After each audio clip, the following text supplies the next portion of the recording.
Olá, olá! Sejam bem-vindos, sejam bem-vindas, investidores e investidoras, ao Capitalcast. Este que é o seu podcast de finanças, mercado, economia e investimentos aqui na Rádio 96 FM. Eu sou Hugo Ataíde, sou assessor de investimentos, sócio da Casa Capital, assessor de investimentos do BTG Pactual, que é o maior banco de investimentos da América Latina.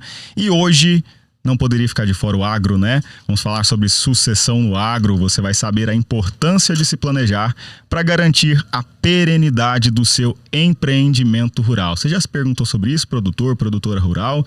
Sabe como é que você vai fazer? Nós vamos discutir aqui com uma bancada seleta de profissionais, de advogados, sobre este tema aqui. Antes da gente apresentar devidamente os nossos convidados aqui, eu quero dar uma saudação especial para você que está acompanhando no rádio, do seu carro, da sua casa, de onde quer que esteja. Mas dizer também que esse material está sendo disponibilizado também no YouTube da Rádio 96 FM. Então, se você está ouvindo no rádio algumas partes, você vai poder acompanhar na íntegra. Se você acompanhou no rádio de alguma forma aí, vai poder assistir a gente também. Esse material está sendo gravado em vídeo, tá bom?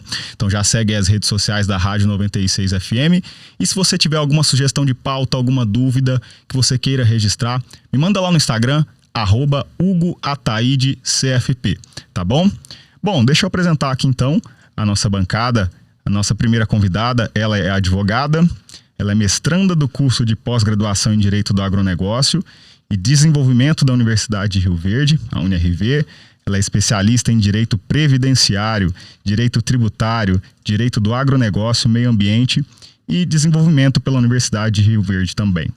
E em Direito do Agronegócio pela Universidade de Araraquara. Ela é ex-presidente na Comissão Especial do Direito do Agronegócio e atual vice-presidente da Ordem dos Advogados do Brasil, subseção de Rio Verde, Goiás. Seja bem-vinda, doutora Silvana Potric Sescon. Obrigado pela presença aqui.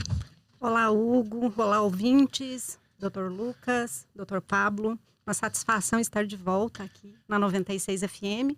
Já tive a oportunidade de falar sobre vários assuntos aqui. E a gente se sente sempre em casa, né? E é muito bacana essa troca de experiência entre nós profissionais, né? Passando um pouquinho do que a gente sabe que pode ser útil aí para o produtor rural, para o agro e para toda a sociedade. Maravilha, a gente vai discutir muito aqui. Quero apresentar o nosso segundo convidado. Ele que é advogado, especialista em Direito do Agronegócio, Meio Ambiente e Desenvolvimento pela Universidade de Rio Verde, a UniRV. É presidente da Comissão Especial de Direito Bancário da Ordem dos Advogados do Brasil, subseção de Rio Verde, Goiás. Seja bem-vindo, doutor Lucas Ferreira. Muito obrigado, meu parceiro, pelo convite. Muito obrigado pela oportunidade, doutora Silvana, doutor Pablo, de estar aqui com vocês hoje nessa situação tão especial para falar de um tema tão importante para nós, né? E para contar um pouquinho, como a senhora disse, um pouquinho da experiência que nós temos nesse aspecto para contribuir com todo mundo. É isso aí. Quero trazer também para o nosso debate aqui, para a nossa mesa, ele que é advogado, pós-graduado e mestrando em Direito do Agronegócio e Desenvolvimento na Universidade de Rio Verde. Seja bem-vindo, doutor Pablo Ricardo. Obrigado por estar aqui, cara. Olá, Hugo. Boa tarde, ouvintes. Quero dizer que é uma satisfação estar aqui com vocês, ao lado de colegas tão experientes na área do Direito do Agronegócio e poder compartilhar um pouco aqui nossa experiência, bem como o doutor Lucas disse, e dizer que é uma satisfação estar aqui. Show! A gente vai debater então sobre sucessão no agro. Você vai saber a importância de se planejar para garantir a perenidade do seu empreendimento rural e, como vocês já viram, ouviram aí, uma bancada de extremo gabarito. Então não saia daí, a gente vai para um rápido intervalo aqui no seu Capitalcast. A gente volta daqui a pouquinho. Até já! Voltamos com o seu Capitalcast, o seu podcast de finanças, mercado, economia e investimentos. Eu sou o Hugo Ataíde e hoje vamos falar sobre sucessão no agro. Você vai saber a importância de se planejar para garantir a perenidade do seu empreendimento rural. Reforçar aqui que esse programa vai ser disponibilizado em breve no YouTube da Rádio 96 FM, então já se inscreve lá, ative o sininho, siga a Rádio 96 FM em todas as redes sociais e se você tiver alguma sugestão de pauta, quiser trocar ideia sobre os assuntos que a gente traz aqui no Capitalcast, me segue lá no Instagram, @HugoAtaide CFP. Vai ser uma honra trocar essas ideias contigo, tá bom? Bom, estamos aqui com a doutora Silvana Potrix-Sescon, com o doutor Lucas Ferreira e doutor Pablo Ricardo. Eu gostaria, antes da gente entrar de fato nesse tema, conhecer um pouquinho do histórico, da experiência de vocês, né? Até para dar contexto aos nossos ouvintes, investidores, investidoras, produtores rurais que estão nos ouvindo e nos vendo aí, acompanhando pelo YouTube. Vamos começar lá da ponta da minha esquerda. Vamos lá, doutor Pablo Ricardo. Olá, Hugo, novamente. Eu sou advogado aqui em Rio Verde, atuando já há algum tempo, formado na Universidade de Rio Verde. Tenho uma pós-graduação pelo ProOrdem em Goiânia, no tema de Direito do Agronegócio, e atualmente estudo o mestrado na Universidade de Rio Verde também. Voltei para a instituição que me formou. Especificamente dentro do Direito do Agronegócio, tenho me especializado dentro dos contratos agrários e do agronegócio, e especificamente a respeito do contrato de integração, que é o contrato feito entre os produtores rurais e aqui em Rio Verde a BRF, né? Então a gente estuda todas essas relações, como que se dá a forma de remuneração e principalmente como gerar isonomia entre o produtor rural e a agroindústria. Mas hoje a gente veio falar aqui a respeito de sucessão patrimonial, né? Vou deixar aí para os colegas se aprofundarem mais. Legal, a doutora Silvana. O que fizeram assim, vocês migrarem para essa área, especializar nessa área que vocês estão hoje? Né? O que te fez fazer essa especialização, doutor? Especificamente, durante a graduação, eu tive aulas com um professor, agora doutor, né? Pegou o título de doutor Paulo Antônio. E ele é um grande incentivador dessa área, de mediação também, arbitragem. E conversando com ele, né, a respeito desse tema, ele sugeriu que a gente falasse a respeito do contrato de integração, e foi um tema que, ainda mais por Rio Verde ser um polo do agronegócio, né? Perfeito. E comecei a estudar, então eu estou estudando desde 2019, né? E agora pretendo publicar alguns artigos dentro do tema e poder contribuir mais aí para a sociedade acadêmica, né? E a doutora Silvana, se apresente pra gente, fala pra gente como é que foi essa especialização, por que você decidiu tomar esses rumos aí dentro da sua carreira como advogada? Então, Hugo, nós vivemos o agronegócio, né? A nossa região é uma região muito pujante, muito forte, muito produtiva, né? O agronegócio é o que mantém a economia da nossa região, do estado e principalmente aqui da nossa região sudoeste goiano. Acabou que foi por necessidade, né? Porque a minha primeira pós-graduação foi em Direito Previdenciário, que era uma coisa que eu ficava imaginando durante a graduação. Aí fui para o tributário também. Tudo isso eu aproveito hoje, né? Eu falo que tudo que é instrução, conhecimento muda o mundo, né? Mas a necessidade por eu atender produtor rural me fez direcionar os estudos para essa área. Eu fiz primeiro uma pós-graduação pela Universidade de Araraquara, em Direito do Agronegócio. E aí nós tivemos aqui na UniRV, né? Que foi onde eu me graduei. Aí eu fui para especialização na UniRV. E, assim, me apaixonei pelo tema, né? Já publiquei muitos artigos em revistas, capítulos de livro, tudo dentro do tema de Direito do Agronegócio. E aí a gente teve essa oportunidade, né, de realizar um mestrado em Direito do Agronegócio. É um mestrado profissional em Direito do Agronegócio, aqui na nossa casa, né? Então eu acho que a gente não poderia deixar passar. São coisas do nosso dia a dia. Então a gente realmente precisa estar estudando o direito, ele se transforma, ele muda, ele vai acontecendo conforme a sociedade vai mudando.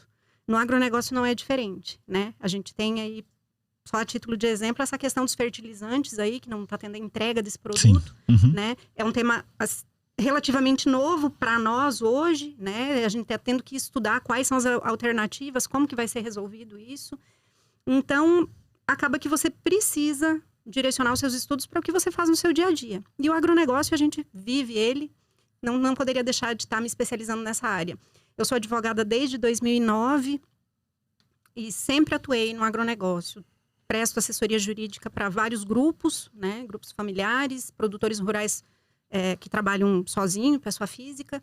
Então, no dia a dia, acaba que a gente vê muita coisa. O agro é muito amplo, né? O direito do agronegócio é muito amplo. No direito do agronegócio, você trabalha com o tributário, com o contratual, com o bancário, com o previdenciário, com o ambiental, né? É muito abrangente. Então, quem não se profissionaliza não consegue dar conta do recado, não. Exatamente. A gente até já trouxe um episódio aqui do Capital Cash falando sobre sucessão patrimonial, né, que não pode ser tabu ainda na nossa cultura, né, pouco se fala, pouco se difunde sobre isso. Até trouxemos aí o Dr. Lucas Almeida, a doutora Gabriela Tomazelli, que comandaram com maestria aqui esse tema, mas igual você falou, doutora Silvana, é um universo diferenciado, com várias particularidades. Então faz sentido sim a gente fazer um episódio também para falar sobre sucessão, mais voltado para o agronegócio, né? Então por isso que eu tive essa indicação através da doutora Ana Carolina Lenza, com certeza ela corresponde às expectativas, né? E eu quero conhecer um pouquinho mais do doutor Lucas Ferreira, né? Apesar de a gente já se conhecer de longa data, desde 2015, né, doutor? Inclusive dentro do mercado financeiro, né? Como é que foi aí esse tempo que a gente não conversou? Me atualiza aí. Por que você decidiu seguir por esse caminho? Nossa, deixa eu só... Nossa, foi... Tem um tempinho aí já, né? Bom, eu iniciei essa jornada um pouco diferente da doutora, né? Eu iniciei no mercado financeiro, no mercado bancário, parti para voos no mercado cooperativista na época. E desde o mercado cooperativista eu já cursava direito. Uhum. E, bom, até naquela época dentro do mercado financeiro, né, de uma maneira muito restrita, né, diferentemente do que é hoje, já havia ali a vivência do agro municipalmente, né, digamos assim, né. Rio Verde, como a doutora bem disse, é um polo, e como o senhor também, é um polo para essa área e não é de hoje. Uhum. Né? Dentro desse cenário econômico, né, eu tive tutores, né, eu tive anjos, né, digamos assim, Uhum. pessoas que me pegaram pela mão, né, várias vezes em situações muito difíceis e me fizeram galgar voos maiores, né.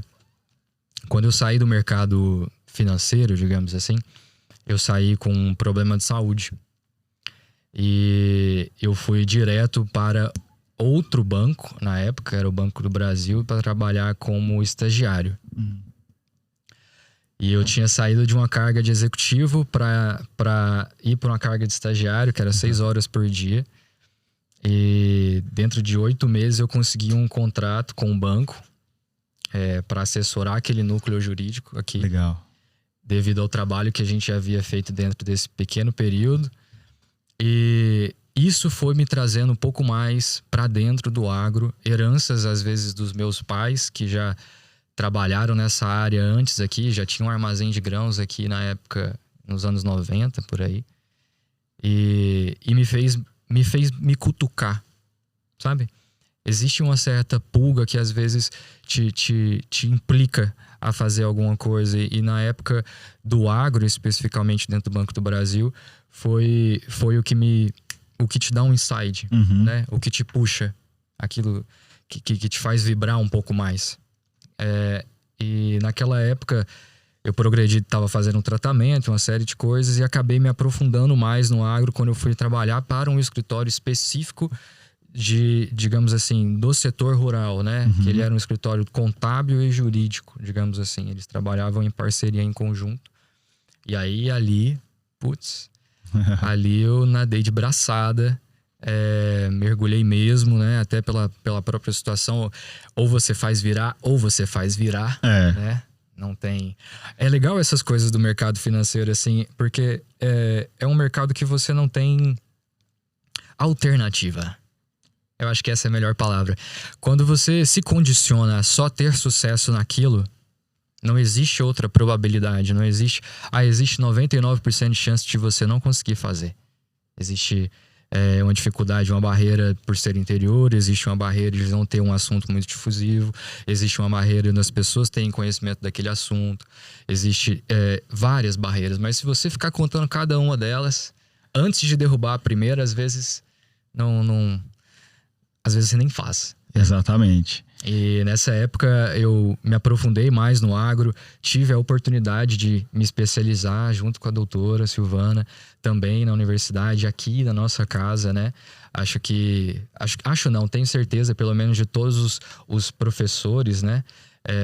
acho linda a palavra, todos os nossos professores, pelo menos aos quais eu tenho oportunidade de conviver ou conversar, todos eles dizem que a nossa turma, que foi a primeira turma do município, foi a melhor turma que eles já tiveram, né?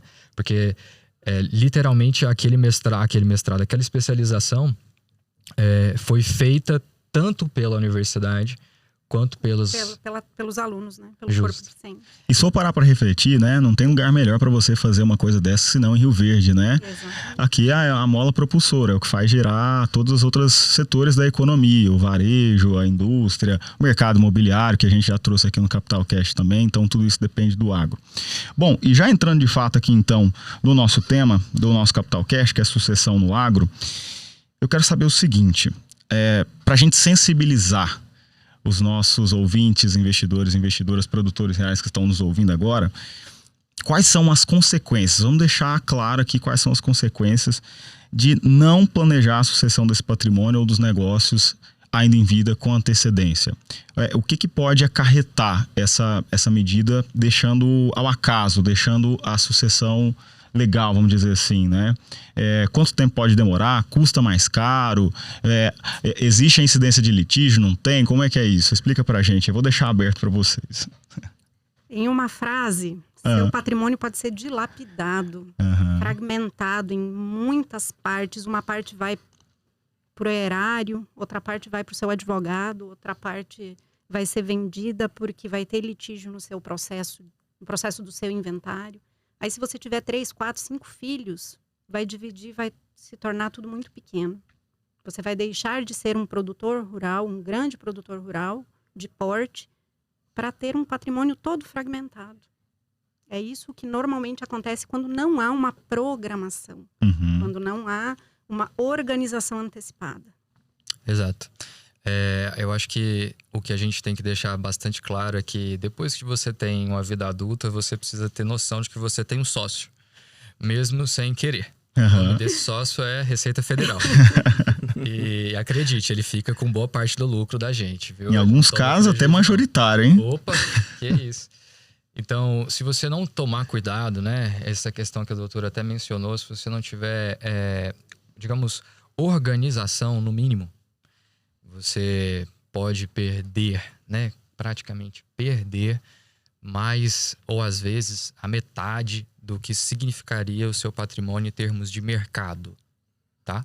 Eu não estou dizendo que você vai perder metade da tua terra. Estou dizendo que às vezes você pode perder uma quantia que seja substancialmente, contabilmente, até 40%, 30% no bolo total do teu patrimônio. Então é um preço muito alto, e o que a gente está dizendo é que quando a gente fala em patrimônio, em sucessão, a gente não pode deixar de falar de tempo, né? Perfeito. Porque é difícil, porque para você erguer um patrimônio não te leva só o dia para a noite, né? Exatamente. Agora, para você perder isso dentro de um processo de inventário, também não vai do dia para a noite, mas é muito mais doloroso. Sim, assim, a família, né? Vamos pensar na família, porque a pessoa, o provedor de renda, a provedora de renda ali já se foi, né? Teoricamente ali, independente da sua crença, aquela pessoa nem tá participando ali daquele processo, né? A bucha fica para aqueles que ficaram, né? E às vezes quando você não tem essa organização, vai sim haver brigas. Não tô dizendo que é regra, mas existe uma grande probabilidade de haver brigas, que é o famoso litígio que a gente está falando aqui. Conflitos familiares. Conflitos familiares. Até por conta da instabilidade emocional. Você perdeu o seu norte. Pelo ali, momento, né? Já está Exato. desgastado por conta desse momento e ainda vai ter que demandar um tempo e energia e emoção ainda para participar de um processo desgastante, como é um processo de inventário. Então, assim, pelo momento, pelo tempo. E lembrando o seguinte, que normalmente a pessoa que se vai, né, o patriarca, a matriarca, normalmente é o principal provedor de renda, Exato. né? E como é que fica assistida essa família, né? Ela pode esperar 5 anos, 10 anos para acessar aquele patrimônio? E assim, um detalhe que a gente não pode esquecer é que a produção do agro é sazonal, né? Então, eu preciso do recurso naquele momento, naquele período de tempo para colocar semente na terra.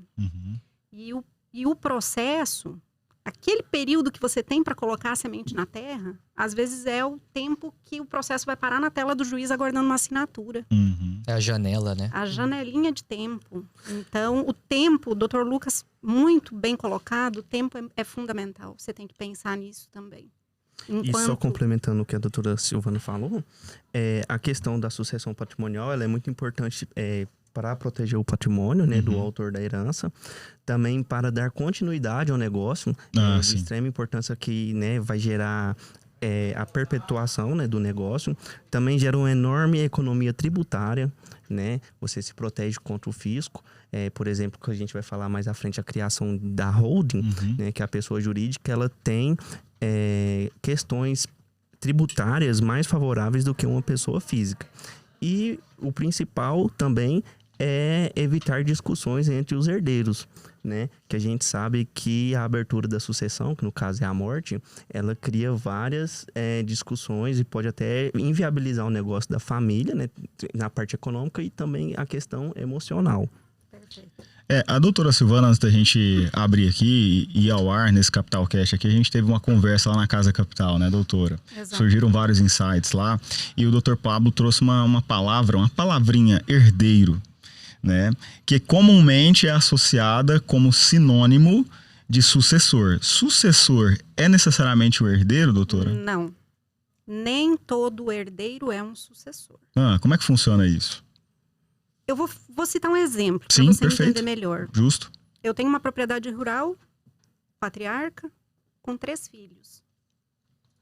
A filha talvez tenha um comércio, uma loja. Um dos filhos foi estudar medicina. Uhum. Ele não quer saber da lavoura, da fazenda. Eu só tenho um sucessor. Ou eu posso ter 2. Mas qual deles é o mais competente, o mais adequado, o mais indicado para ser o meu sucessor de mim, eu, patriarca? Que vai tomar as rédeas do negócio. Nem todo herdeiro é sucessor. Quando você pensa a longo prazo, e isso é um tabu. É um tabu porque ninguém quer pensar no seu próprio fim, né? Eu não quero pensar no meu próprio fim, mas eu devo pensar no meu próprio fim.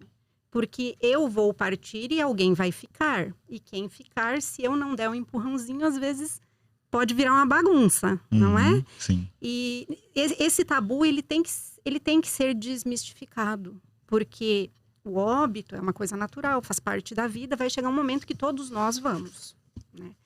E se eu conseguir organizar para poder estruturar o meu negócio, o meu patrimônio e a minha família, que eles trabalhem em consonância, a coisa anda, né? Então, eu preciso identificar. Eu penso que quando você organiza a sucessão com antecedência, você consegue identificar os gargalos, você consegue identificar quem é mais adequado para ser o sucessor no negócio.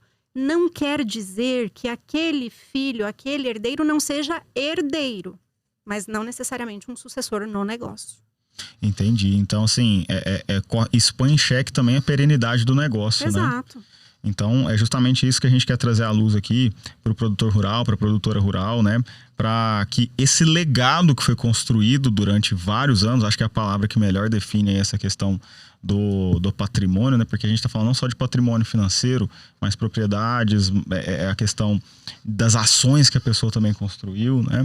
Então, acho que é algo muito mais amplo. Então, a gente vai falar aqui agora no próximo bloco do nosso Capital Cast sobre como acontece de fato se a pessoa deixar para isso acontecer ao acaso, né? Como é que ocorre a sucessão patrimonial na sucessão legal e alguns instrumentos e ações que a pessoa pode utilizar e planejar aí ainda em vida esta sucessão. Então a gente vai para um rápido intervalo aqui no seu Capital Cast. Não saia daí com Sucessão no Agro. Até já.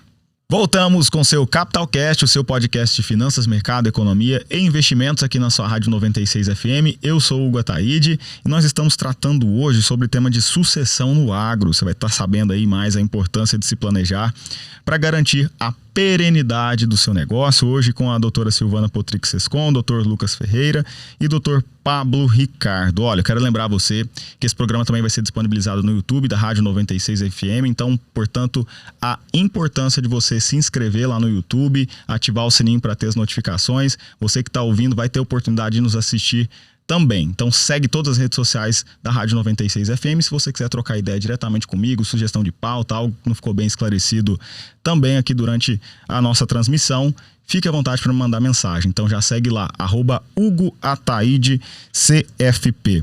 Olha, a gente já está falando aqui sobre as consequências, né, de não se planejar em vida, se planejar previamente aí para suceder esse legado, esse patrimônio, né? Eu quero saber de vocês, como é que ocorre assim se a pessoa deixar acontecer naturalmente? Como é que é o processo de sucessão legal aí? Olha, como a gente mencionou, um pouquinho, no mínimo, doloroso, né? Digamos que a gente tenha esse patriarca, né? Ou essa matriarca, né?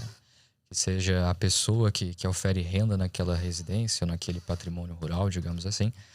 Nós incidiríamos de praxe no processo de inventário. Sim. Iniciando o processo de inventário, você tem, além dos desgastes emocionais, né? As relações dos bens, né? Até localizá-los, as relações dos herdeiros, né? A disposição desses bens, né? A avaliação desses bens. E olha que eu ainda nem mencionei para você sobre os custos de ingresso desse inventário, os custos de emissão de certidão desse patrimônio, quando há, né? Os custos de emissão de documentação de patrimônios que não estejam dentro daquela esfera municipal, a competência para poder trazer esses patrimônios, reunir esses patrimônios para uma possível divisão, né? Então, a gente nem chegou a falar no processo, né? A gente nem falou de nada processual. Sim. Eu já citei aqui mais de 5 etapas pré-processuais que, para você ingressar com o inventário, um profissional do direito terá de as conhecer. Então, quando você desenvolve isso no Poder Judiciário, além dele ser algo extremamente moroso, muito demorado, existem, se eu não me engano, um inventário mais longo aqui em Goiás, acho que foi em Brasília, acho que 100 anos, 120 anos. Ô, louco. Alguma coisa assim. Você imagina? Como é que ficou essa família? Cara, um século. Um século. É um século. São 2 vidas praticamente. Entende? Então, o cálculo de tempo a gente às vezes deixa de fazer, né? A gente tem aquele mau costume, digamos assim, de litígio. A gente tem o costume do embate. Ao invés da cooperação, a gente tem o entrave. E esse entrave judicial, quando a gente está falando da sucessão, ele é notavelmente sentido no tempo daqueles que vão te suceder. Então, além daquele problema psicológico, que é a ausência de alguém, lidar com a ausência de alguém não é nada fácil. Uma dessas pessoas vai ter que engolir esse sentimento a seco. Tomar a frente, né? E é aí que a gente volta naquele ponto que você mencionou no bloco anterior. Na maioria das vezes, no caso prático, tá? Certo. Vamos dizer assim que a gente está falando de uma família que não teve um planejamento sucessório, mas a gente não está falando de uma família conflituosa, uma família amorosa. Ok. A pessoa que puxa para si o cargo de inventariante processual, digamos assim, aquele que é responsável pelas declarações daquele espólio, né? Ela tem uma responsabilidade a mais dentre os demais. Uma grande responsabilidade. Uma responsabilidade até que em algumas ocasiões pode ser até penal. Essa pessoa, ela leva um tempo para digerir a ausência daquele falecido, e até que ela se coloque processualmente ali, né? Ou das duas uma, ou ela vai demorar para entrar no processo de maneira lógica, ou ela vai entrar no processo de maneira lógica, e durante o período que esse processo leva, que não é pouco, a gente tá, assim, existe uma média de inventário de 10 anos, e é uma estimativa, assim... Natural. É incrível porque, assim, a gente diz isso e a gente, assim, lidar com essas coisas com um certo senso de humor, mas isso é preocupação. Sim, pra quem tá vivendo naquele momento, pô. Justo. Né? Porque você pensa o seguinte, para você que passa por um procedimento de inventário de 10, 5, 7 anos, ok? Esse procedimento, ele não demora simplesmente a conciliação dessas partes que são os herdeiros. Geralmente essa é a parte mais difícil, mas não é só esse espaço. Você tem um espaço de despacho, você tem um espaço de decisão, você tem um espaço de verificação daquele patrimônio, tanto de aspectos fiscais como aspectos jurídicos, né? Depois dessa conferência, você tem a possível liberação desse patrimônio através das cotas, né? Digamos assim, de cada parte, de cada herdeiro. Até isso acontecer, para um procedimento, digamos, olha, inventário finalizado em 2021, ok? Todo mundo ok, só falta agora liberar o patrimônio, digamos assim, para a gente não ficar ali se valendo de nomenclaturas jurídicas, porque isso, na minha opinião, distancia. Distancia, não, no bloqueio. Digamos que está tudo finalizado, todo mundo ok, todo mundo aceitou. Você pode colocar uma média aí de, dependendo do município, né? Na Justiça Estadual, você vai falar de 6 meses para você ter acesso a esse patrimônio. Tudo ok. Doutor, só um gancho. Falando em tudo ok... Tudo ok? Tem uma ressalva. Qual a ressalva? Não é nenhuma ressalva, é um exemplo só para ficar muito claro na cabeça do ouvinte. Eu estou finalizando o inventário de um produtor rural agora, solteiro, com uma única filha. Certo. Não há litígio. Ok. Só que na época do óbito, a filha era menor, então teve que ser feito judicialmente. Ok, perfeito. Ele veio a óbito em 2017. Não há litígio, não há nenhuma propriedade que não esteja regularmente inscrita, georreferenciada. Está tudo ok com o patrimônio. Não há litígio porque não há disputa desse patrimônio, só há uma única herdeira. Não tive nenhum problema com relação ao pagamento de custas porque a mãe proveu. Ok, teve liquidez, né, no momento ali. Exato. E eu estou conseguindo finalizar esse inventário agora, em 2022, porque esta filha adquiriu a maioridade. Nossa. Então, nós vamos fazer a conversão em arrolamento, né, doutor? E agora, quem sabe, a coisa anda. Então, são 5 anos em um processo de inventário sem litígio, sem nenhum problema em nenhum dos bens que fazem parte desse espólio. E são 5 anos.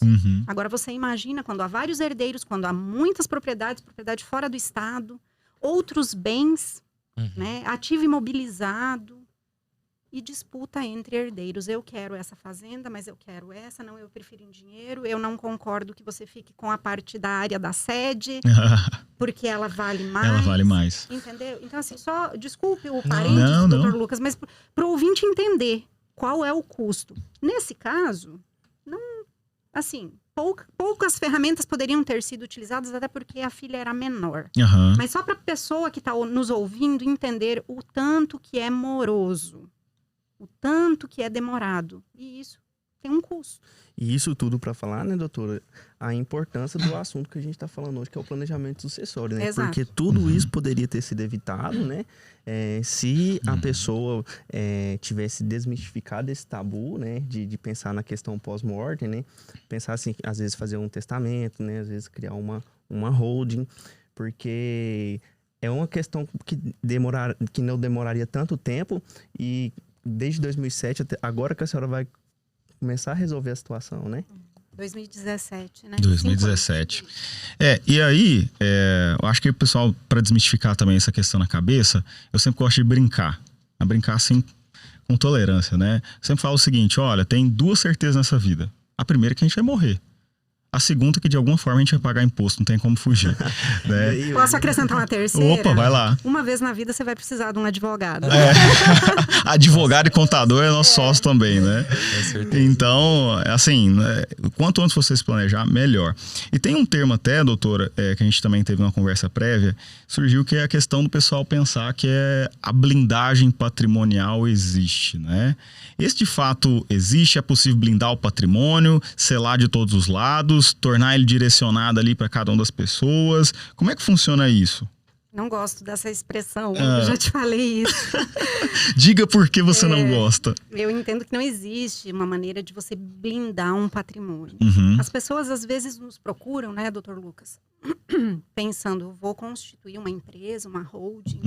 Não gosto também da expressão holding, já vamos te falei falar. sobre isso. Porque eu quero blindar meu patrimônio. Nosso grupo familiar está adquirindo muitos financiamentos bancários, eu estou com medo de não conseguir solver isso. E se eu colocar esse patrimônio numa pessoa jurídica, eu vou blindar esse patrimônio. Isso não existe. Isso não existe. Se o teu objetivo, ao procurar um profissional para constituir uma empresa, é blindar o seu patrimônio, pode parar, não gasta seu dinheiro, não perca seu tempo. Até porque esse patrimônio vai ser transferido para esse CNPJ, na integralização desse capital social, você vai ser dono das cotas. Uhum. Se o banco não tomar de você a fazenda, ele vai tomar suas Vai cotas. tomar as cotas. Né? Então, assim, é um pensamento equivocado. E muitas pessoas procuram a gente, né, doutor Lucas, com essa ideia. São dois. A questão da blindagem e a questão de, não, eu quero constituir uma empresa porque eu não quero pagar o ITCD. Quando meu pai vier a faltar, né? Por ocasião do óbito dele, eu não quero ter que pagar o ITCD. Você também vai pagar o ITCD. Vai pagar. Você não vai pagar sobre o valor da fazenda, você vai pagar sobre o valor das cotas da empresa, né? Então, assim, já começou errado. Uhum. Né? Se o teu objetivo principal, ao procurar um profissional para constituir uma empresa, uma sociedade limitada, uma agropecuária, o que tem sido feito aqui no mercado, se o motivo for esse, eu acho que já começou errado. Repensa, reanalisa, procura um profissional que te esclareça como funciona, para que serve, quais são os benefícios que isso vai te trazer. Porque não é o que você está buscando, e aí vai ser uma decepção. É importante. Receita de bolo não resolve grande problema. Uhum. Né? Então, quando a gente está falando de um cenário em que você está buscando uma solução no curto, médio prazo e a qualquer custo, né? Poxa, seria ótimo. Imagine só que universo no que nós teríamos, né? Se fosse possível a gente fazer uma blindagem patrimonial. Né?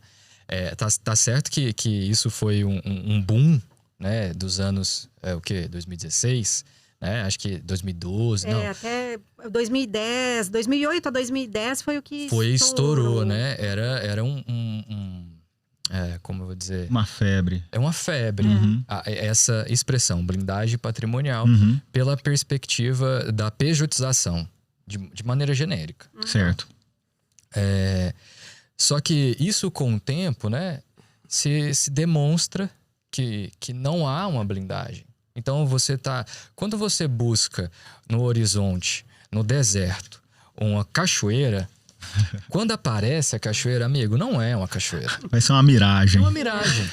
Te vendem uma miragem. Uhum. Então, é necessário, no momento do planejamento, nós termos a primeira coisa: pés no chão.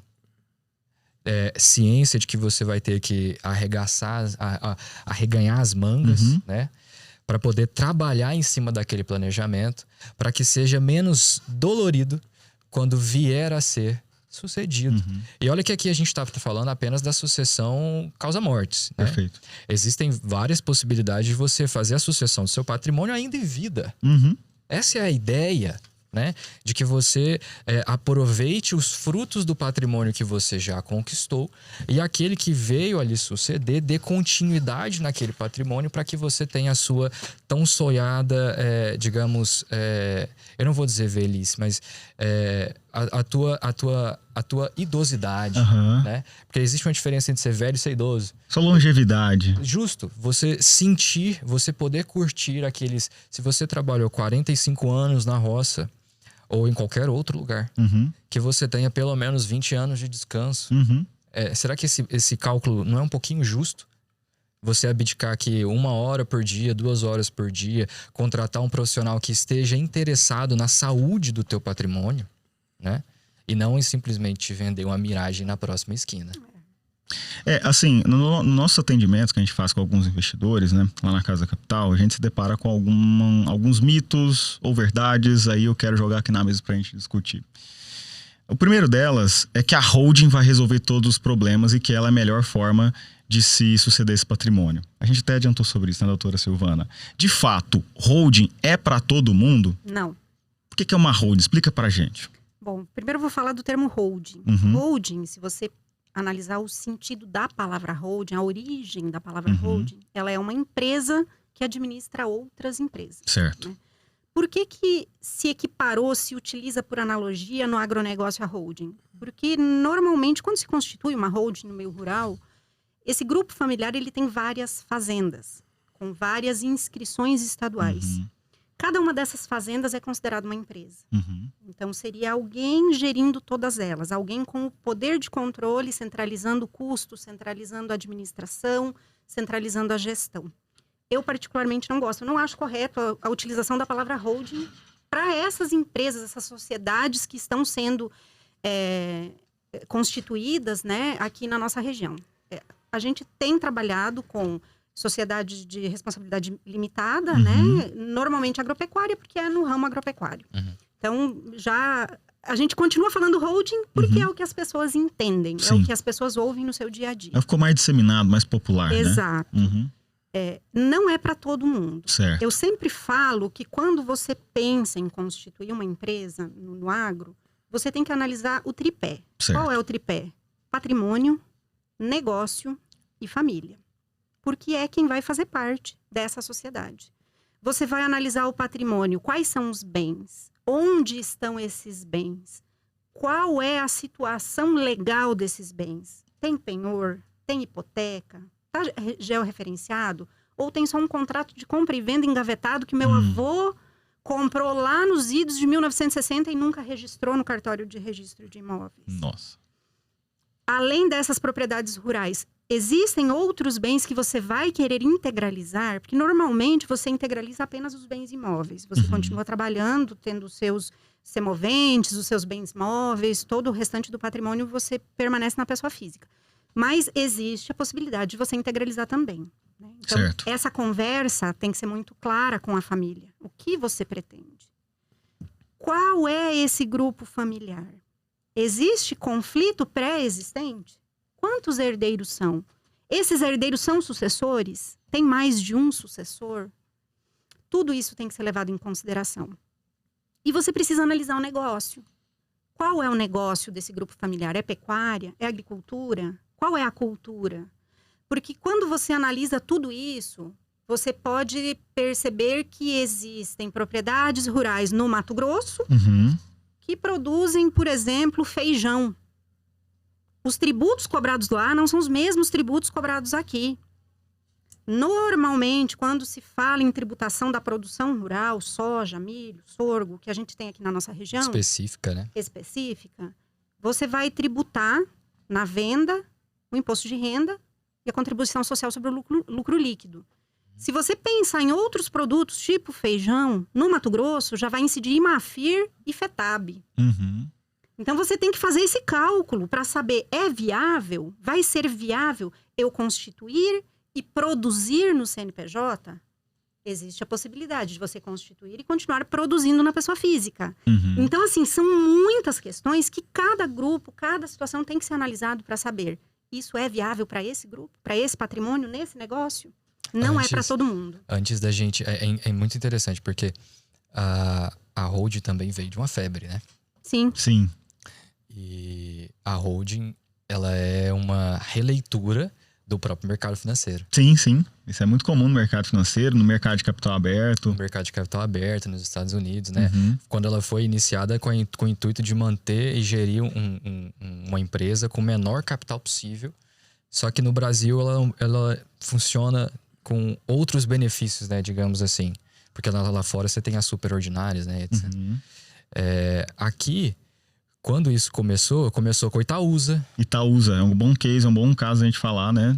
Começou com Itaúsa, tem a COSAC, tem outras, né, brasileiras. Mas enfim, o que eu estava dizendo é o seguinte. Todas essas empresas que tiveram sucesso, seja na pejotização, seja através da holding, né? Elas obrigatoriamente já deveriam ter uma organização, uma contabilidade, um jurídico, um administrativo. Sem esses pilares administrativos, você não consegue constituir uma empresa. É lógico que a gente não está falando da criação da empresa, né? Nos últimos anos, a gente percebeu que houve uma iniciativa do governo para que você tivesse mais celeridade na abertura dessas PJs. Só que o que a gente está falando aqui é da constituição de uma pessoa jurídica. Eu acho que a empresa, o tipo de holding, para mim, né, pessoalmente falando... É o tipo de empresa que melhor consegue traduzir para as pessoas a ideia de pessoa jurídica. A ideia de você, pessoa, fazer parte de algo que você criou e que tem personalidade independente de ti. Então, esse feeling para que esse produtor rural, esse sucessor, porque a gente tem visto isso muito, né? A maioria das pessoas que hoje em dia procura realizar uma pejotização não é costumeiramente um produtor rural da época do João Garante, né? De 20, 40 anos atrás, né? E isso é importante, porque é o momento de comunicação entre gerações, né?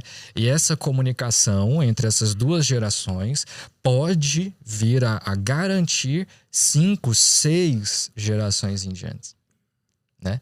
Se esse controle financeiro, se esse controle de gestão for bem observado, né? Como a senhora muito bem exemplificou, a questão de Mato Grosso, assim como é o Pará, assim como é a região de Roraima, existem situações específicas. Então a holding, a pejotização de maneira geral, ela, como a gente estava dizendo, ela não é uma receita de bolo. Não. Ela não vai dar certo para todo mundo. Às vezes a estrutura do teu patrimônio não justifica a realização daquilo. Mas às vezes a própria estrutura do teu patrimônio está clamando para que você faça aquilo. E você só terá noção dos resultados ou benefícios disso depois que você primeiro tiver uma gestão. Uhum. E quando a gente está falando de uma gestão, é saber onde atuar, né?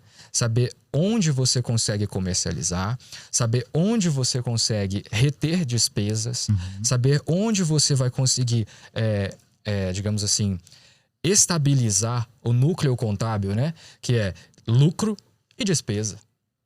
Porque é esse o grande problema para a pessoa física rural hoje, né?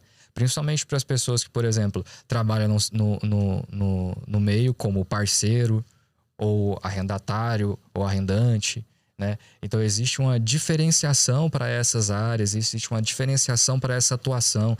Existe um problema muito grande para agricultores que, por exemplo, atuam muito no ramo imobiliário. Sim, com certeza. A expansão do Sudeste na região Centro-Oeste, Norte, né? Quase toda foi feita através de especulação. Uhum. Boa parte das pessoas que fizeram compra de terra no interior de Goiás, no norte de Goiás, na região do Mato Grosso do Sul, compraram aquela terra para especulação imobiliária. E, puxa, o mercado tá aí. Não, prova disso. Não precisa nem complementar. A gente não precisa ir muito longe, gente, para falar sobre isso, né? Acredito que assim, a gente já discutiu em outros Capital Casts, né? Com relação ao boom do mercado imobiliário também aqui na nossa região, que se deve muito ao agro, né? Então, não precisa nem ir muito longe, doutor.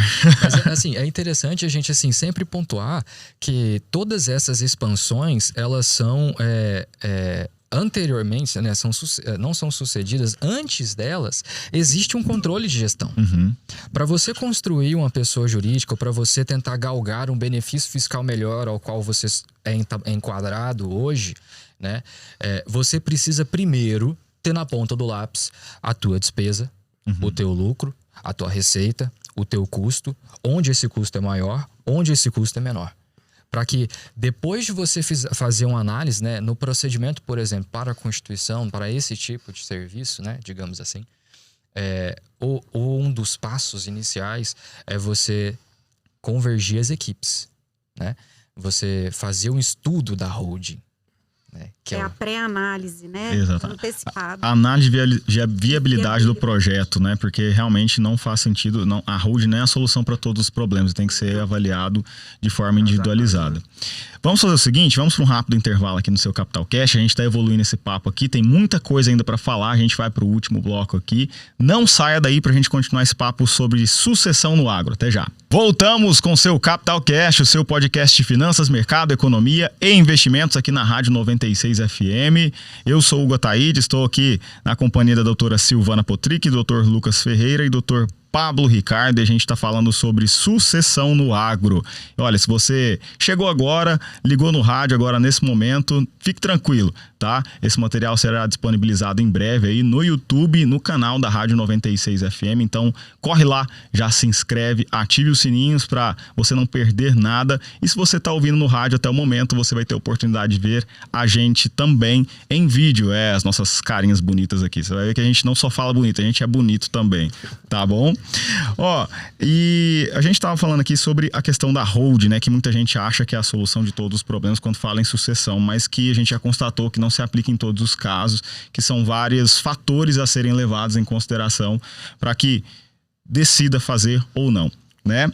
E uma coisa que eu escuto muito, né, nos nossos atendimentos, no dia a dia também, é a questão de que se ele constituir uma hold, ele vai ficar livre do ITCMD. Né?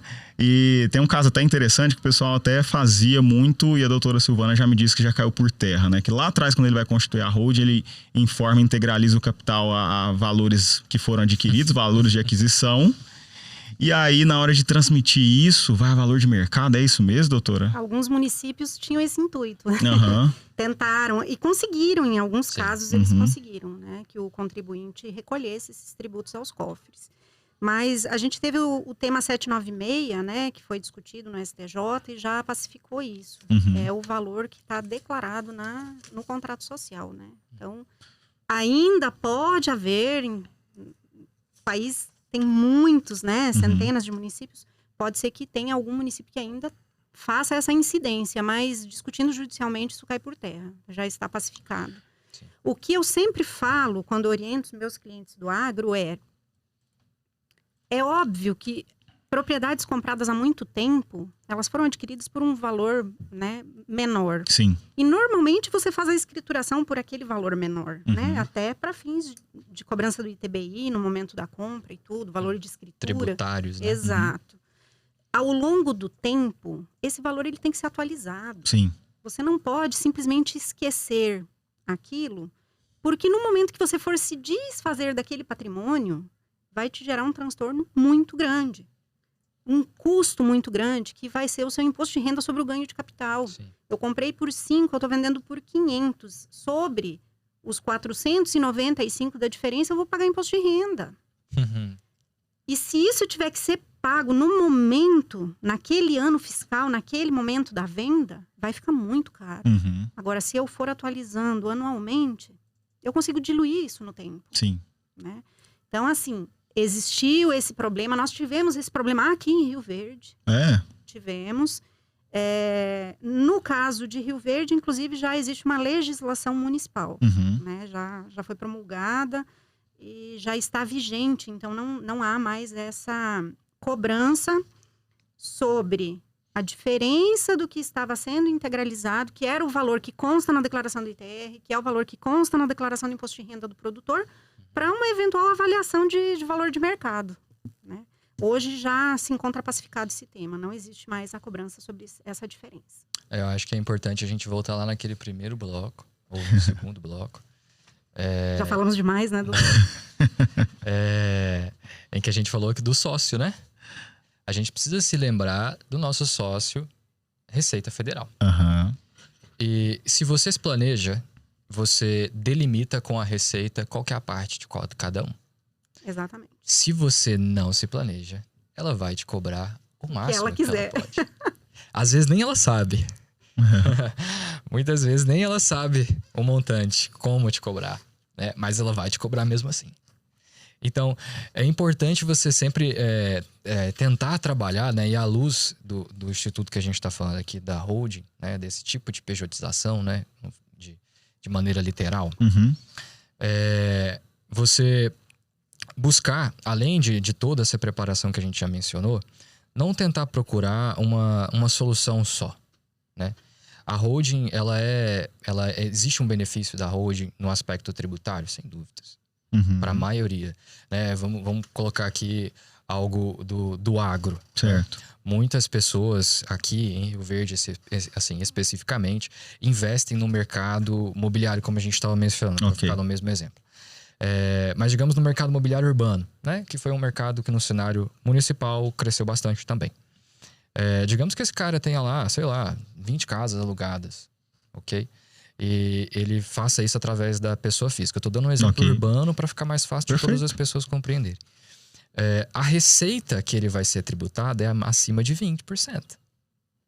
Agora, se ele tem uma PJ, né, digamos assim, ele vai ser tributado aqui em cerca de 11%. Sim. Então, existe uma diferença muito grande nesse aspecto. Para dar um exemplo esdrúxulo. No aspecto rural, né, além da questão patrimonial, além da questão patrimonial, além dessa questão de organização, a questão patrimonial, como digamos assim, a expansão daquele agricultor, né, a aquisição de novas propriedades, existem detalhes nessas pejotizações para pessoas que têm esse propósito, né?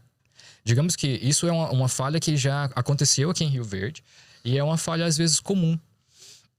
Por exemplo, na questão da holding. Uma holding já constituída, digamos, na época do boom dela, então já deve ter na época já tinha uns 4 anos, hoje deve ter uns 7 anos. Uhum. E aquela pessoa em específico, o controlador daquela holding, né? Ele tinha muito o hábito, na verdade ele tinha atividade agrícola como uma atividade já setorizada dentro da empresa dele, então ele ficava mais a cargo da especulação imobiliária rural em outros estados. Certo. E ele teve um incremento de área rural muito grande entre 2 exercícios. E qual foi o feeling?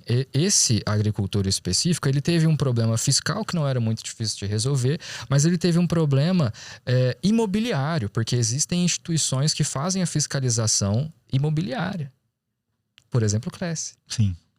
Então, essa fiscalização trouxe para ele um problema que foi não muito maior, né, digamos, no sentido tributário, mas uma dor de cabeça gigantesca. Por quê? Porque aquela holding não possuía característica imobiliária. E ali ele perdeu muito dinheiro. Inclusive, a holding com característica imobiliária, ela não está livre de se pagar o ITBI na integralização do capital social. Justamente. Perfeito. Não está livre desse pagamento. Inclusive, é uma das exceções que a lei nos traz. Sim. Então, é importante a gente... com o produtor rural, isso é mais fácil que eu vou dizer agora. É importante a gente ter sempre um pé atrás. No caso do produtor rural... Ele sempre tem. Ele sempre tem. E ele está correto. Tá certo, certíssimo. É por isso que no cenário, digamos, do agro, né, não é muito difícil você conversar com um produtor rural sobre a gestão. É difícil você conversar com um produtor rural sobre, talvez, as adequações.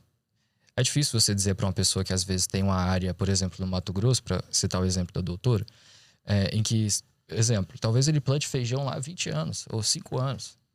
Há 20 anos atrás não existia fiscalização tributária como nós temos hoje. Não.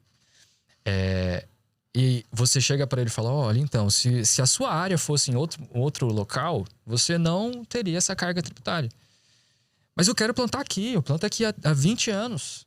A terra é boa, aqui produz. Justo.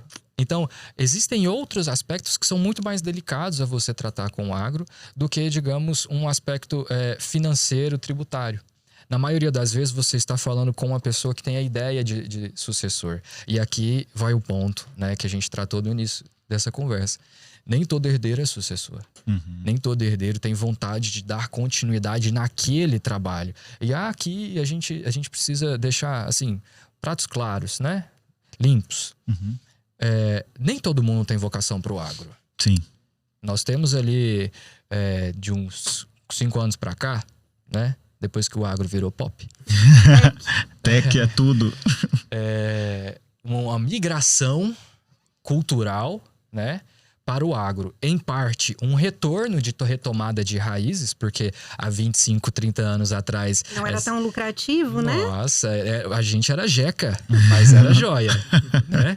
Então, é necessário a gente ter uma retomada dessa herança, mas as pessoas que vêm para o agro hoje, né, que trabalham nessa esfera hoje, não há problema nenhum em recebê-las. Mas existem muitas que estão apenas pelo momento, Uhum. né, digamos. Modismo. O efeito manada que a gente fala, né? Justo.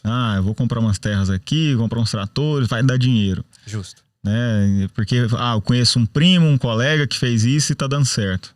Né? Mas aí é que a gente tá falando, né? Cada caso é um caso, né? Aquela pessoa que prosperou possivelmente conhece o negócio, entende do que ela quer, né? Quis desenvolver a vocação, né? Vive o agro. Vive o agro, né? Ele tem raízes no agro. Isso aí não foi nada da noite pro dia, né? Foi uma pessoa que veio construindo, né? Exatamente, doutor Pablo. Então, assim, às vezes ele até herdou isso de família, né? Da maneira tradicional mesmo, mas acabou herdando isso, se tornou um sucessor, né? Então, isso também é levado em consideração. E falando na questão da... pode falar, Às doutor vezes também o produtor pode pensar, mas poxa, né? Eu construí meu patrimônio durante toda a vida e como que depois eu vou fazer essa partilha, passar para os meus herdeiros? Eu não vou ser mais dono, né? Eu não vou ser mais dono. Só que a gente falou assim das questões da fragilidade da holding, né? Que não é uma fórmula mágica. A gente também pode ter uma opção do testamento e também pode ter a questão da partilha em vida. Que é a doação, né? Isso. E o produtor pode colocar algumas cláusulas nessas condições. Sim, né? Perfeito. Que são cláusulas que vão proteger o patrimônio. Por exemplo, da inalienabilidade, né? Bem lembrado, doutor Ele não Augusto. vai poder vender e nem vai poder doar, no caso, a pessoa que vai estar na administração. Outra cláusula também é a questão da penhora, né? De impenhorabilidade. Então, às vezes, se aquela pessoa tá com... Ele pode colocar essa cláusula, que aquela pessoa tem algumas dívidas, esse patrimônio não vai ser alcançado por essas dívidas, né? E também de intransmissibilidade, né? Vamos supor que ele é casado, que seja qual regime de casamento, esse patrimônio também não vai transmitir com a sua cônjuge. Então, é uma questão de proteção do patrimônio que justamente para poder trazer que o produtor rural pense a respeito do tema e possa realizar esse planejamento sucessório de uma forma sem livre de amarras, né, doutor? Livre de tabus. Perfeito. O doutor Pablo falou uma coisa agora que me deu um pensamento, é a questão dos agregados. Diga. O conflito familiar, em 99% das situações, começa com o agregado. Com o genro, com a nora, Sim. com a companheira. Então, na constituição dessa pessoa jurídica, realmente você tem essa possibilidade de não comunicar esse patrimônio. Ou de exigir que o seu filho, quando for contrair matrimônio, seja com regime de separação. Justo. Existem essas previsões, né? E isso é muito importante, foi muito bem lembrado, doutor Pablo, porque muitas vezes, e eu já tive casos de clientes com essa preocupação. Gente, eu trabalhei 50 anos, constituí um patrimônio, e os meus filhos se casaram, mas as mulheres não querem nada com nada. A minha filha casou, mas o marido dela é playboy. Quem vai me suceder? Quem vai tomar conta da minha fazenda? E aí, doutor, até um termo, né, assim, que não querendo falar termos técnicos, mas seria uma reserva de usufruto, né? Essas cláusulas protetivas. Né? A própria nomeação como administrador dessa empresa, enquanto em vida. Né? Era isso que a gente até estava, assim, lembrando daquele aspecto que nós estávamos tratando da blindagem patrimonial, a questão da não comunicação do patrimônio era justamente o slogan da venda da blindagem patrimonial. Então, que é a ideia financeira da holding, de você ter entre esse guarda-chuva, né, que é super ilustrativo, da holding, você ter separações dessas responsabilidades extrapatrimoniais entre uma empresa e outra. Porque aqui a gente não está falando simplesmente de ter uma área produtora. A gente está falando aqui de uma empresa que pode ou ser, como a doutora mencionou, integralizada em parte, teu patrimônio, como você pode gerir todo o teu patrimônio dentro de uma empresa. E se você tiver uma assessoria qualificada, na maioria das ocasiões com um patrimônio, digamos, altamente tributável, vamos dizer assim, é a melhor alternativa que você tem. Porque ali dentro dessas empresas, você gera e consegue estabilizar menor, você dá ferramentas para a tua contabilidade, para que ela tenha condições de estabilizar melhor o teu lucro e a tua despesa. E assim, né, como a gente está falando, você tem um sócio que é a Receita Federal. Mas ele é seu sócio na tua renda. Ele não é teu sócio na despesa. Na despesa não. Ele só quer o que é bom, né? Imposto de renda é só sobre o que rende, né? Inclusive você tem prejuízo, opa, não tem nada com isso, já vira as costas e vai embora, né? Entendi. Agora, uma coisa interessante também que eu acho que é válido colocar é a questão da perenidade, falando na perenidade do negócio, que eu acredito que a holding cumpre bem esse papel, é segregar o que é atividade, né, do que é patrimônio, do que é isso, né? Isso faz sentido? Faz sentido. Faz sentido. Né? Então, assim, vocês falaram de um tempo de sucessão aí que gera em torno, se der tudo certo, 5 anos, né?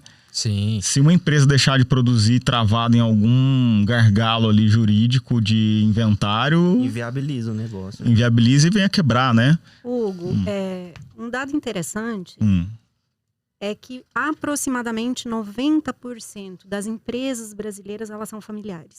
Perfeito. E quando a gente fala em empresa, você equipara o produtor rural. Certo. Né? Ele está incluído nesses 90%. Você sabia que menos de 3% das empresas familiares sobrevivem à terceira geração? Especialmente ainda no agro? Olha... Não, repete esse número, por favor, só para quem não entendeu ainda. 90%, aproximadamente 90% das empresas brasileiras, e aqui estão incluídos os produtores rurais, são familiares. Ok. E destas empresas familiares, menos de 3% sobrevivem à terceira geração. Isso quer dizer que, se eu herdei uma fazenda do meu pai, o meu filho vai usufruir dela. Talvez os meus netos não. Se eu tiver muita competência na educação do meu filho, né, preparando, organizando a sucessão, talvez os meus netos usufruam. Ou às vezes mantendo ele longe. Também. Né? Porque é isso que a gente estava falando, né? Nem sempre todo mundo vai ter vocação para aquilo. Exato, e não é obrigado a ter. Justo. Eu tive um conflito muito grande com um cliente que tinha 3 filhos e um deles não queria participar do negócio. Quando você constitui a empresa, obviamente que você precisa da anuência de todo mundo. Senão você já começou errado. Você nem precisa formalizar, porque isso não vai funcionar. E um desses herdeiros não queria constituir. Até porque já tinha se informado. Existem algumas restrições, né? Uma exigência de regime de casamento. Uma retirada de lucro ou de prolabore limitada. Não é aquela coisa de andar com o cartão da fazenda e o talão de cheque e trocar de caminhonete a cada 6 meses. Exato. Então, existia essa resistência desse herdeiro de suceder. E o pai ficou louco. Pra não falar outra coisa, né? Ele não é obrigado. Ele não é obrigado. Ninguém é obrigado a gostar da lavoura. Ninguém é obrigado de gostar de produção agrícola. Isso é uma coisa natural de cada um. Eu não gostaria de trabalhar com marketing. Eu não acho que eu fico bem numa câmera, não falo bem no microfone. Mas eu gosto de analisar uma lei, um caso concreto. Cada um tem a sua vocação. Então, você exigir que o seu filho seja isso ou aquilo é complicado. Pode pôr tudo a perder. E dentro do agro, uma coisa que eu não mencionei até agora, mas que eu acho de extrema importância, eu falo sempre para os meus clientes. No agro de hoje, o atual agronegócio como o conhecemos, ele não admite amadorismo. Não admite amadorismo.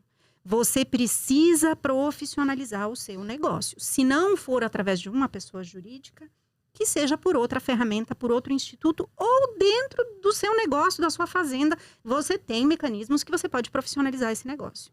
Mas você precisa fazê-lo com urgência. A Receita Federal, a nossa sócia, ela está em cima. Hoje em dia, com o livro caixa digital do produtor rural, nada mais escapa aos olhos da Receita Federal. Esse é um órgão extremamente eficiente. Eu tinha um cliente que fazia festas milionárias e jogava a despesa dessas festas como despesa da fazenda. Por quê? Porque o livro caixa não era digital. Era uma coisa de papel que ficava arquivada por 10, 15, 20 anos e ninguém olhava. Hoje em dia não é assim. Hoje não dá, né? Exato. Então, já para a gente encaminhar para o final aqui, eu gostaria de agradecer a presença do Dr. Pablo, doutora Silvana, Dr. Lucas. Obrigado muito, muito, muito pela presença de vocês. Eu quero deixar o microfone aberto para vocês deixarem as considerações finais para vocês acerca desse tema aí, sucessão no agro. O que vocês recomendam de dica aí para o produtor, produtora rural? Então, como bem explicado pela doutora Silvana, doutor Lucas, né, a sucessão patrimonial, o planejamento sucessório, ele é de extrema importância, não para blindagem patrimonial, né, doutora? Mas para minimizar os riscos, né, poder viabilizar a continuidade do negócio, diminuição tributária, enfim, são vários os benefícios. É interessante que o produtor procure uma assessoria jurídica, né, para tomar conhecimento, né, dessas situações e a gente está aí, continua à disposição, né, doutora? Isso mesmo. Se eu tivesse que resumir em poucas palavras o que eu acho que é adequado, é você ter uma assessoria jurídica, obviamente, igual o Dr. Pablo falou, mas uma equipe multidisciplinar. Perfeito. Um contador experiente que atue no agro, né? O seu advogado de confiança. Se ele não atua no agro, temos muitos especialistas aqui na nossa comarca que podem atender esse produtor. E analise a sua situação para ver o que é mais viável. Dentro da situação de pessoa jurídica, o que eu entendo que sejam os principais benefícios? Governança, gestão, profissionalização do negócio, manutenção desse patrimônio no núcleo familiar e você capacitar, você deixar o seu sucessor pronto para assumir o negócio. Isso se você, obviamente, fizer uma análise prévia e verificar que é viável para aquela atividade, para aquele patrimônio, esses benefícios, se você tiver uma equipe boa por trás que te auxilie, que te oriente, você vai conseguir. E você vai diminuir os seus custos, você vai manter esse patrimônio na família, sem conflitos entre os seus herdeiros. Até porque essa questão multidisciplinar, né, num planejamento sucessório, às vezes ele pode utilizar vários instrumentos, né? A gente fala muito de holding aqui, das agropecuárias, né? Mas num planejamento vai ser composto ali vários mecanismos e ferramentas que, se aplicáveis àquela realidade, se fizerem sentido, eles vão ser utilizados, né? Então, tem um contador, tem um advogado tributarista, sucessão em famílias, voltado para o agro, né? Especialista no agro, que é um universo totalmente particular, né? Com um mundo só dele. Então, acho que faz sentido, sim. Eu vou dar continuidade, então. Eu não vou me valer daquelas despedidas tradicionais. Então, em complemento ao que os colegas disseram, eu acredito que existe uma coisa muito interessante nesse aspecto sucessório, que é a própria vaidade daquele que pretende ser sucedido. Então, é necessário sempre avaliar qual é o preço para a continuidade da vida daquilo que você deu a vida para existir. Às vezes, o preço disso é você abrir mão de ter teu filho no comando. Às vezes o preço disso é você passar o bastão para uma pessoa que você sabe que tem essa competência, mas às vezes não te relaciona à tua família. Mas essa pessoa capacitada pode te dar mais 10 ou 20 anos do uso e gozo daquilo que você trabalhou para construir. Então, isso dizendo em sucessão em vida, né? Eu acho que a maior vantagem que nós temos hoje é pensar em usufruir daquilo que conquistamos enquanto estamos aqui, né? Se não perde o sentido de todo aquele trabalho para conseguir constituir esse patrimônio. Justo. Então, e mais um recado mais interessante. Eu não tenho aqui os dados em mãos, mas procure alguém que seja ligado a você. Procure um profissional que atue dentro do município ao qual você é produtor, ou do estado que o senhor é produtor, ou que a senhora é produtora.